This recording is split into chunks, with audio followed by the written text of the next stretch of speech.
So here we are, Keith. It's Derby week and at Churchill Downs. Just jump in and just say, what's going through your head right now these days? Oh, couldn't be more excited to be here given the gravity of the week. I've been to the Derby and every year in my memorable history with the exception of last year, given that I was riding at Oaklawn. So couldn't be more excited to be here as a race rider and get to experience it in a different dimension.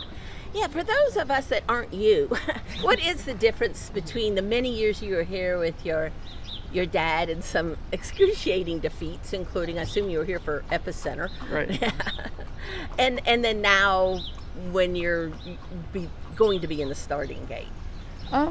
Just like you said, the many years we've been here with horses, I'm definitely used to being around racing of this caliber, but as a rider, it's definitely a different experience going in.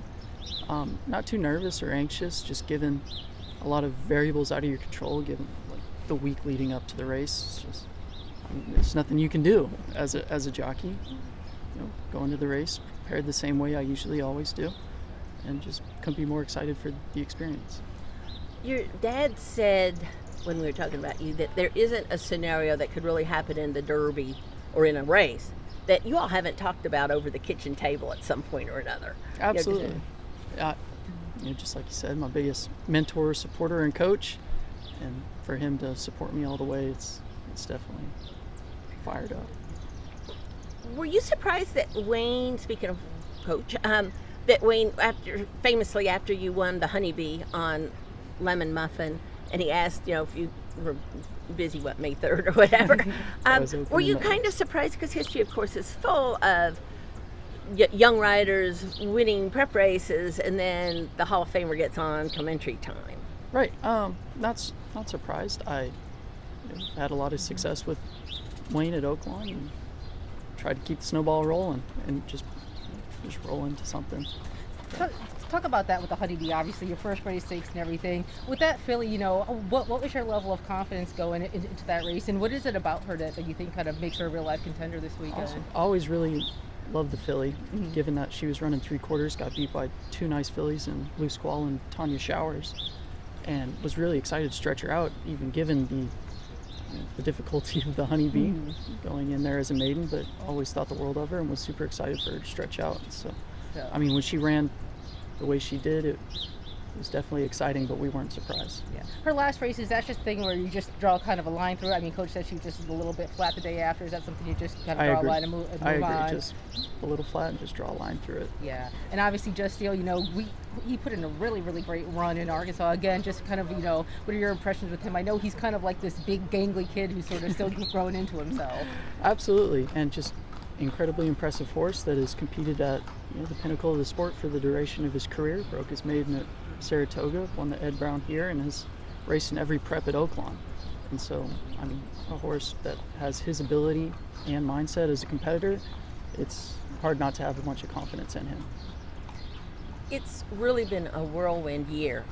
Less than a year ago, you thought you were going to maybe could win your first graded stakes at Pimlico, right, on the Preakness undercard, and then 2 days out you badly broke. Exactly, and it just made the Honeybee all more sentimental to me. I was incredibly devastated. I broke my left index finger the Thursday night at Lone Star before I was supposed to go to Baltimore to ride Rivet in the Chick Lane, and so too, 6-7 months later, finally get that graded stake victory. It was incredibly sentimental.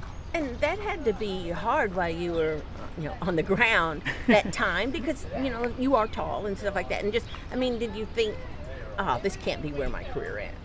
Did you have any doubts that you would be anything other than back riding after? I didn't really have any doubts, and it was, I don't want to say a good injury, but it was my finger, so I was able to stay plenty active and was ready to go once it was fully healed. And you start back at Ellis Park, I believe, right? Yep. Yeah. And so if somebody had told you then, what, you're going to be in the Oaks and the Derby in 8 months or whatever, what would you have thought? If you compare it 8 months ago, you won't believe it, but if you compare it to yesterday, you're not surprised. I'm just really pleased with how well everything's picked up and kind of the exponential rise. I know this race has been, like you said, part of your life for your whole life. Now that we're days out and the reality is kind of set in that you're going to be in it yourself, do you let yourself think about, oh man, I might I might win the Oaks. I might win the Derby. Do you even let your mind go there? Absolutely. It's the level of racing you've always aspired to compete at, and so to actually be here and put your ability on display. There's nothing more exciting than an opportunity like that. This is what we call a turf rider question, two-pronged. If you win the Derby, do you think your dad will jump in and get in the winner's circle? And Absolutely.